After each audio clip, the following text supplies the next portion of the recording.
नमस्कार students, banking transaction series में आज हम 10th ट्रांजैक्शन देखने वाले हैं।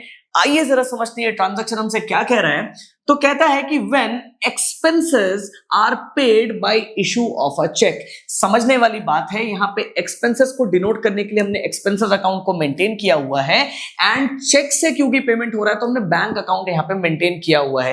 रीजन ये है बैंक अकाउंट मेंटेन करने के पीछे कि बिजनेस कभी भी अगर चेक इशू करता है कोई पेमेंट करने के लिए तो उसे नहीं पता कि ये चेक अगला जाके कब बैंक में डिपॉजिट कराए। तो इस अनसर्टेनिटी के कारण जैसे ही बिजनेस ने चेक इशू कर दिया वो बैंक अकाउंट मेंटेन करना शुरू कर देता है।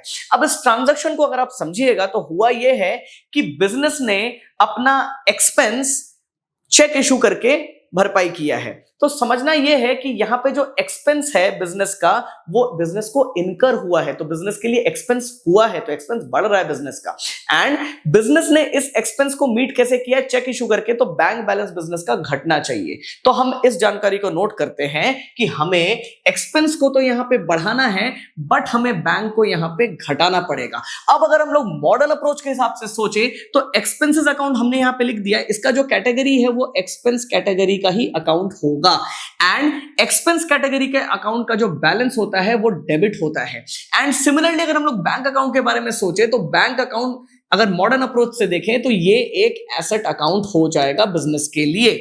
एंड जितने भी एसेट अकाउंट होते हैं उसका डेबिट बैलेंस ही होता है। अब इसका मतलब क्या है कि क्योंकि यहां पे इस अकाउंट का डेबिट बैलेंस था तो डेबिट में अगर इस अकाउंट में हम ट्रांजैक्शंस को लिखेंगे उससे इसका बैलेंस बढ़ जाएगा एंड क्रेडिट में अगर हम लोग ट्रांजैक्शंस को लिखेंगे उससे इस अकाउंट का बैलेंस घट जाएगा। सिमिलरली बैंक अकाउंट के लिए भी वही होगा, क्योंकि इसका बैलेंस डेबिट था तो इसका मतलब है डेबिट में अगर इस अकाउंट में हम लोग ट्रांजैक्शंस को लिखेंगे तो उससे इसका बैलेंस बढ़ेगा एंड क्रेडिट में अगर हम लोग ट्रांजैक्शंस को लिखेंगे तो उससे इसका बैलेंस घटेगा। तो अब आप देखिए आपको करना क्या है, आपको क्योंकि एक्सपेंस को यहां पे बढ़ाना है तो हमें डेबिट में लिखना पड़ेगा। तो जो भी चीज हम डेबिट में लिखते हैं किसी अकाउंट में हमें टू लगा के लिखना पड़ता है। जिस अकाउंट को हम बना रहे हैं उसका नाम यहां पे कभी नहीं आता तो रेफरेंस के तौर पे इससे रिलेटेड अकाउंट हमें लिखना पड़ेगा जो कि यहां पे बैंक अकाउंट होगा।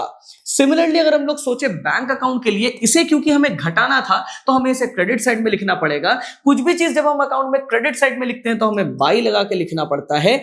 जिस अकाउंट को बना रहे हैं उसका नाम यहां पे कभी नहीं आता तो रेफरेंस के तौर पे इससे रिलेटेड अकाउंट जो है एक्सपेंसेस अकाउंट वो हमें यहां पे लिखना पड़ेगा। आशा करता हूं कि मैं आपको ये ट्रांजैक्शन भी समझा पाया हूं। Thank you very much.